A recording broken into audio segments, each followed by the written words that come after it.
After covering all the costs for my brother's wedding, I checked my bank account. $8,400 had vanished. Mom laughed, "You can't do anything about it." With my hands trembling, I reached into my bag and said, "What happens next doesn't involve you." Their smirks disappeared the moment a loud knock shook the door.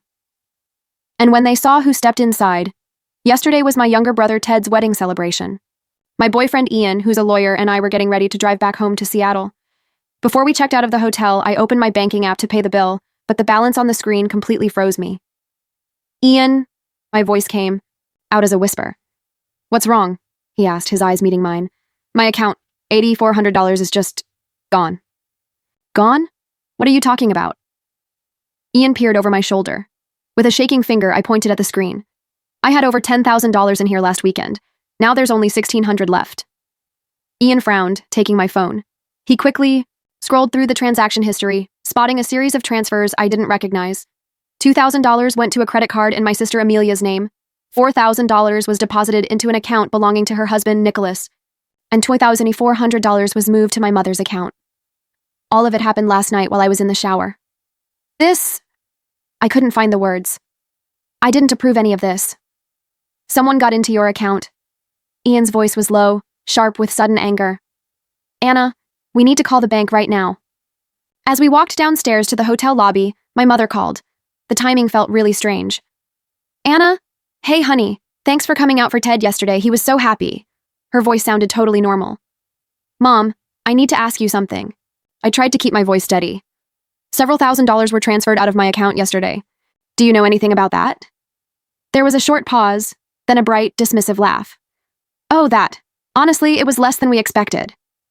Her words stunned me. "What do you mean, less than you expected?" "Amelia mentioned she saw your account. Had more than she thought, so we just decided to split it up." My mind went blank. "We?" "Nicholas said you always have plenty of money and don't really have a use for it right now. Just think of it as a wedding gift for Ted, okay?" Ian noticed my expression and stepped closer. I put the call on speakerphone. "Mom, that's stealing." My voice shook. "Oh, don't be so dramatic, Anna. We're family. You're always thinking only about yourself. You're single, you have a high salary. Naturally, you should help out your family." Ian took the phone from me. "Hello, this is Ian, Anna's boyfriend. What you've done is illegal. Taking money from someone's account without their permission is a crime." "Oh, the lawyer. Just stay out of family business." Her voice turned cold, as ice. I took the phone back. "Mom, how did you get into my account?" "I asked Amelia. She did it." With that, she hung up. We walked out of the hotel and got into the car. Ian silently took my hand. "Let's go to my parents' house," I said firmly. "I need to hear the truth from them directly." 30 minutes later, we were standing at their front door. Before I could knock, Ian touched my shoulder. "Stay calm. Don't let emotion take over." I nodded and knocked. I heard a voice from inside. Nicholas. My father opened the door. "Oh, Anna. Thought you'd left already." I walked straight into the living room. Amelia, Nicholas, and my mother were there. Nicholas still had a smile on his face. I was sure it was his laugh I'd heard from the kitchen earlier. Their conversation stopped the moment I walked in. "How did you get into my account?" My voice trembled. Amelia shrugged. "In the hotel room while you were in the shower. Your password was easy. It's always the same one." "Why?" My voice was hoarse. Nicholas replied, "We needed the money. You live comfortably, on your own. We have kids." He spoke as if it were the most natural thing in the world, lounging on the sofa. Anger surged through me. "That doesn't give you the right to steal from me." "Anna, don't make a scene," my mother said in a soothing tone. My father, still sitting in his chair, opened his newspaper. "Keep your voice down." Ian stepped forward. "Anna has supported all of you for years. Harry's expensive birthday gift last year, Margaret's game console, wasn't that enough?" Amelia scoffed. "It's her responsibility, isn't it? Anna's single, no kids. We have real responsibilities. Harry's piano lessons, Margaret's dance school, that costs money." Nicholas, still smiling, added, "It was only a small portion anyway. You make plenty of money, right?" Memories flooded back. The wish list Amelia sent for Harry's 10th birthday, the cheapest item on it was over $300. I had wanted to say no, but Mom said, "You're not going to give your own niece anything? You're doing so well." So I bought him an expensive tablet. Now those moments felt different. Not like I was blessing them, like I was being used. "I want it back," I stated firmly. "Every single dollar, right now." Nicholas chuckled again. Impossible, it's already gone. We used it for Ted's wedding gift, paid off some debts, did a little shopping. Shopping? I asked, bewildered. Amelia answered, Nicholas got the smartwatch he wanted. The same kind you were showing off. My head spun. Showing off? It was a gift from Ian to celebrate my promotion. It was precious to me. Anna, Mom said, you're always overreacting. We're family. It's natural to lend and borrow. Lend and borrow? Ian countered. What happened here was theft. My father finally lowered his newspaper. Young lawyer, don't be so dramatic. Don't bring the law into family matters. I stood frozen in place. This was my family, the people I loved and supported. To them, I was just an ATM. Anna, let's go. Ian placed a hand on my shoulder. There's no point staying here. As we walked towards the door, Amelia called out, Don't be mad, Anna. You make your salary back quickly. We really needed it more than you did. Turning back, I saw she genuinely meant it. There was no guilt in her eyes, just a look that said I was being selfish for protecting my own money. Goodbye, I said. Don't ever contact me again. In the car, the tears finally came. How could my own family be this cruel? I put my head against the steering wheel and just wept. Ian rubbed my back silently. Anna, he said softly. I wasn't kidding back there. This is a crime. Unauthorized. Access, theft. It's illegal. But they're my family. That doesn't give them the right to hurt you, he said, his eyes serious. Think about it. If a stranger stole $8,400 from you, would you call the police immediately? I nodded. Then why is it okay just because they're family? If anything, they should be the ones protecting you, respecting you. His words hit home. On the way back, we stopped at Ted's house. He was supposed to be leaving for his honeymoon soon, but he said he was still packing. He opened the door, looking tired. Anna, Ian, what's wrong? I thought you guys left already. Seeing my face, Ted immediately sensed how serious things were. $8,400 was stolen from my account, I said, my voice shaking again. Amelia, Nicholas, Mom, and Dad seemed to be involved. Ted went pale. What? He held his head in his hands. No way. He seemed genuinely speechless. I knew Amelia and Nicholas had been talking about money lately, but I never imagined this. Mom and Dad said not to worry, that it was a wedding. Gift for you, Ian added quietly. Ted looked up, his eyes furious.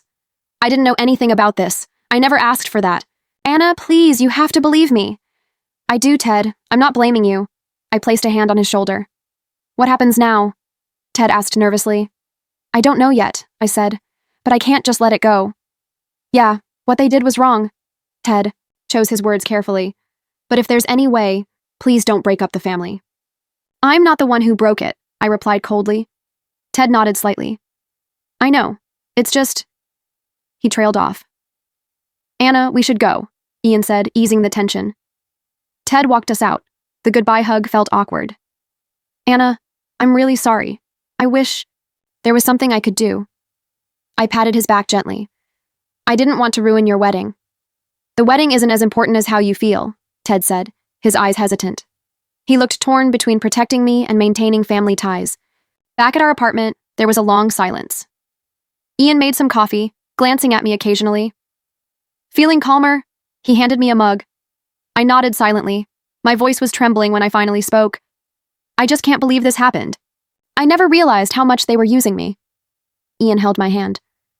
It's because you're kind, Anna, and you trusted your family. But this time it's different. They accessed my account without permission. They stole my money. Ian paused. Anna, what they did is clearly a crime. If you do nothing, they'll just do it again. Maybe next time it will be more. So what do I do first? We collect the evidence, he stated. Bank statements, any signs of unauthorized access, records of past, transfers, all of it. From then on, I meticulously reviewed my financials from the past 3 years. I sorted everything chronologically, statements, transfers, emails, texts. There's so much here, I said in disbelief, opening the file I had created. Just in the past year alone, the total I sent or loaned them is over $15,000. The list seemed endless.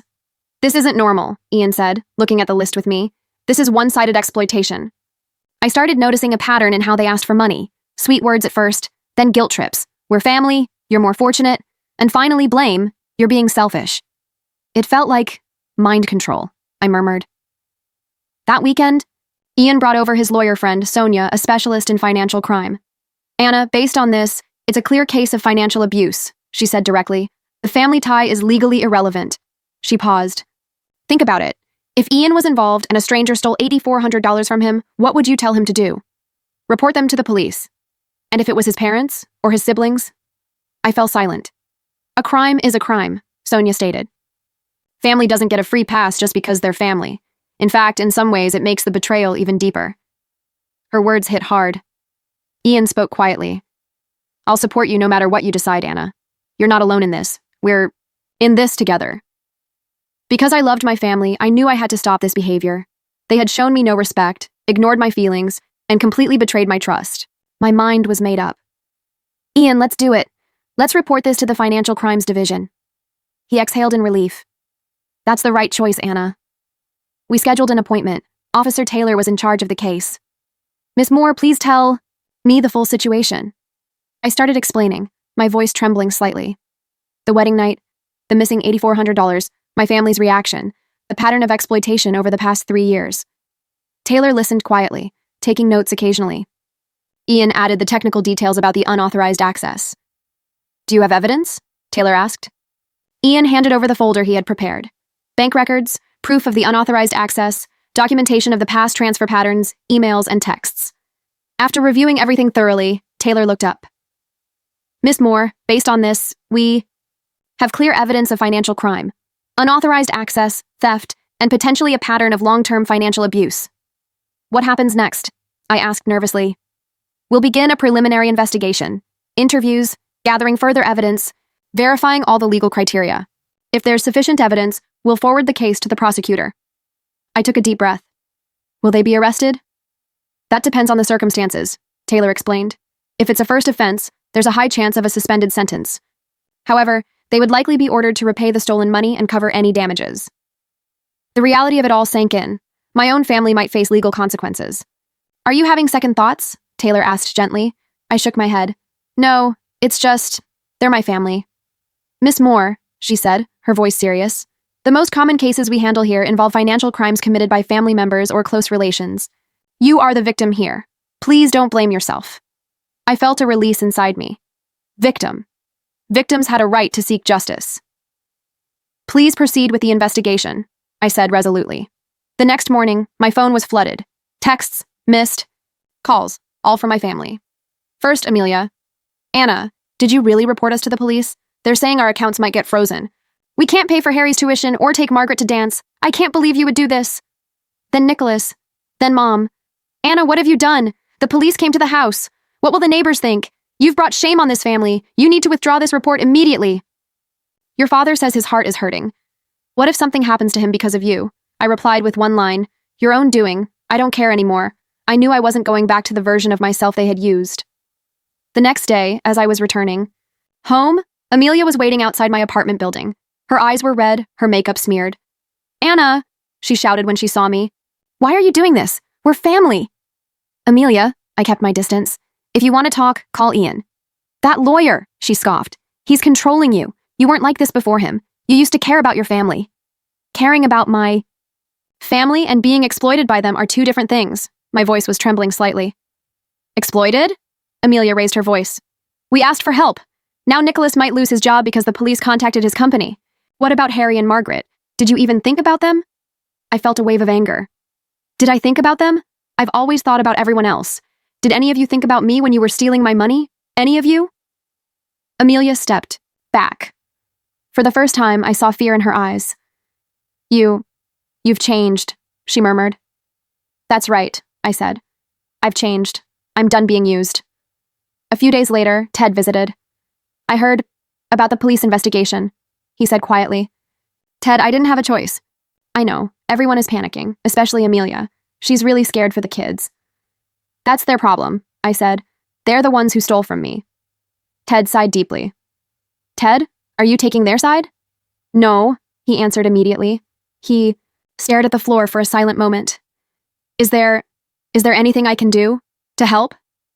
If you're really on my side, Ted, tell them what they did was wrong, and tell them they owe me an apology. I'll try talking to them, he said weakly. I don't know if they'll listen. After Ted left, Ian wrapped his arm around my shoulder. Are you okay? Yeah, I said. It just hurts seeing Ted caught in the middle of all this. He didn't do anything wrong. He has to choose where he stands, Ian said gently. It's pretty clear who's in the right here. A few days later, Ian brought me some important news. Amelia Walker and Nicholas Walker are being prosecuted, he said, for unauthorized access and theft. Your parents are still under investigation, possibly for conspiracy. Could they go to prison? I asked, my voice quiet. Ultimately, that will be up to the judge, Ian explained. If it's a first offense, there's a high chance of a suspended sentence, but they'll still likely be ordered to repay the stolen money and cover any damages. That night, I got a call from my father. It was the first time he had called me directly since the confrontation. Anna, his voice sounded tired. Why are you doing this? The police were at the house again searching. They took my computer. Dad, I'm the victim here. Victim? He said bitterly. You're destroying your own family. Your mother can't sleep. Amelia is hysterical. Nicholas is suspended from his job. The house is at risk of foreclosure. Is this what you wanted? I took a deep breath. These are the consequences of all of your actions. It's not my fault. Silence. Then, you are no longer our daughter. You have betrayed this family. You are not welcome back. The call ended. I collapsed onto the floor. I wanted to cry, but there were no tears. A strange sense of relief spread through me. The words hurt, yes, but it felt like the chains that had bound me for years had finally broken. That weekend, Officer Taylor contacted me again. Amelia Walker and Nicholas Walker have been formally charged, she said. For your parents, there was insufficient evidence for criminal charges, but they may still bear civil liability. She paused. The preliminary hearing is next week. After that, a trial date will be scheduled. I hesitated. Miss Moore, have you experienced any pressure or threats from your family since the investigation began? I remembered my father's final words. They disowned me, I said. That must be very difficult, Taylor said sympathetically. Your safety is our top priority. If needed, we can look into obtaining a restraining order. I told Ian everything, my father's words, how cut off I felt. Anna, you are doing the right thing, Ian said. These are the consequences of their actions. It's not your fault. But I lost my family. Real families respect you and care for you, Ian said quietly. Your family didn't respect you. They ignored your boundaries and betrayed your trust. That's not what family does. A few days later, I received an unfamiliar envelope in the mail. It was a letter from Marty Davis. I remembered him. He was Nicholas's cousin. Dear Anna, the letter began, You may not remember me. Nicholas's cousin. I met you a few times. I heard about what you did. I wanted to thank you. Surprised, I read on. He wrote about a similar situation in his own family, where they kept borrowing money and never repaid it. When he refused, they called him selfish. Hearing that I had stood up for myself had given him the courage to do the same. He realized it was okay to set boundaries and say no. He thanked me for my bravery. Holding the letter, I felt, for the first time, that what I had done was truly right. It wasn't just revenge, it was self-protection, and it had empowered someone else, like Marty. That weekend, Ian said, I want to take you somewhere special. Change of pace. He drove us to a beautiful spot by a lake outside Seattle. As the sun set, the lake glowed orange and pink. It's gorgeous, I said, awestruck. Ian led me to a small dock where he had set up a small table with candles. What is all this? I wanted to make today special, he smiled. We enjoyed a delicious dinner. The stars started appearing in the sky. Ian suddenly stood up. Anna. He knelt before me, pulling out a small blue velvet box. My heart raced. The past few weeks, he said, his voice serious, I've seen how incredibly strong and brave you are. You stood up for yourself against people who should have loved you unconditionally. It wasn't easy, but you did it. He opened the box. Inside was a simple, beautiful diamond ring. Anna Moore, he said, will you marry me? And let's start a new life together? A new family? Tears rolled down my cheeks, not tears of sorrow, but of release and hope. Yes, I said, my voice trembling. I will marry you. I had lost my blood family, but I was being given the chance to create a new one. A healthy relationship built on mutual respect and genuine care. The investigation had ended. A court date was set. A few days before the hearing, I got an unexpected message. Ted. Anna. He approached me hesitantly. Can we talk for a minute? Of course, I said. I've been thinking a lot, he began carefully. And you're right. Completely. What they did was inexcusable. He paused. I'm going to testify today. For you. I was speechless with surprise. Ted explained, I knew Amelia and Nicholas were planning something for a while. I knew they planned to use the wedding as cover. You knew? Yeah. He looked down in shame.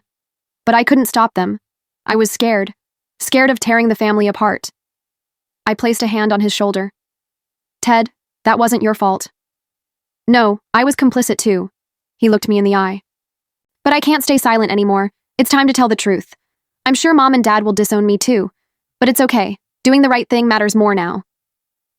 In court, Ted's testimony was decisive. He testified that our parents were involved in the plan, and that Amelia and Nicholas had been planning similar borrowings previously. The preliminary hearing day arrived. Amelia and Nicholas appeared with their lawyer, their faces stiff, their eyes filled with anger and resentment towards me. The judge reviewed the evidence and scheduled the official trial date. For my protection, the judge issued a temporary restraining order against my entire family. Leaving the courthouse, I met Amelia's gaze for the first time since that day. It wasn't just anger I saw, it was fear, and a dawning understanding of the gravity of her actions. Ian placed a hand on my shoulder. Are you okay? Yes, I nodded. I'm okay now. That evening, we celebrated our engagement with Ian's parents. At a restaurant in the Seattle suburbs, they knew about the situation and expressed their deep sympathy. You're part of our family now, Anna, Ian's mother Estella said, embracing me. And family means caring for each other, respecting each other. Tears welled up. In that moment, I truly understood what real family felt like. Leaving the restaurant, Ted was waiting outside. Ted? I was surprised and hugged him tightly. What are you doing here? I heard from Ian, he said shyly. Congratulations, really. He looked at Ian, smiling. He's your family, your true family now. Ted, what happens with you now? I asked, concerned. I'll be okay, he answered with newfound confidence. I'm planning to find a new job in Seattle. Seattle? Yeah, he nodded. I want to be close to you guys, my real family. His words filled my heart with warmth. I hadn't lost everything. I still had my brother Ted, and I was beginning to build a new family, one built on trust and respect. A few weeks later, I received another message from Marty Davis, an email this time. Dear Anna, it began. Thanks to you, I've started reclaiming my own life. Your courage inspired me to say no to my family. He wrote that he hadn't taken legal action like I had, but my story was reaching many people and helping them realize they didn't have to silently endure exploitation, just because it was under the name of family. Reading his email, I took a deep breath. The knowledge that my actions were giving others strength filled me with warmth. The official trial began. Amelia and Nicholas pleaded guilty during the arraignment. Their lawyer requested a suspended sentence, citing financial hardship and their children. The judge considered the evidence and mitigating circumstances. He delivered the verdict. The defendants, Amelia Walker and Nicholas Walker, are hereby sentenced to 3 years probation for unauthorized access and theft. They are ordered to repay the stolen $8,400 and pay $5,000 in damages for emotional distress to the victim. Furthermore, they must comply with a 5-year restraining order prohibiting contact with the victim. Leaving the courthouse, I felt unexpectedly clear and calm. This wasn't about revenge. It was about justice. About self-defense. 60 days after the verdict, the payment deadline passed. We received surprising news. The court orders were being enforced. Amelia and Nicholas's bank accounts had been frozen, and assets were being seized to cover the damages. Additionally, Nicholas's company had terminated his employment. The reason, a financial crime conviction. According to Ian's colleague, their house was now at risk of foreclosure due to the court enforcement and their inability to pay the mortgage. Apparently, my parents were facing similar circumstances. Hearing this, a flicker of guilt crossed my mind briefly. But I recalled Ian's words. This is the result of their actions, not your fault. At long last, I felt like I had truly reclaimed myself.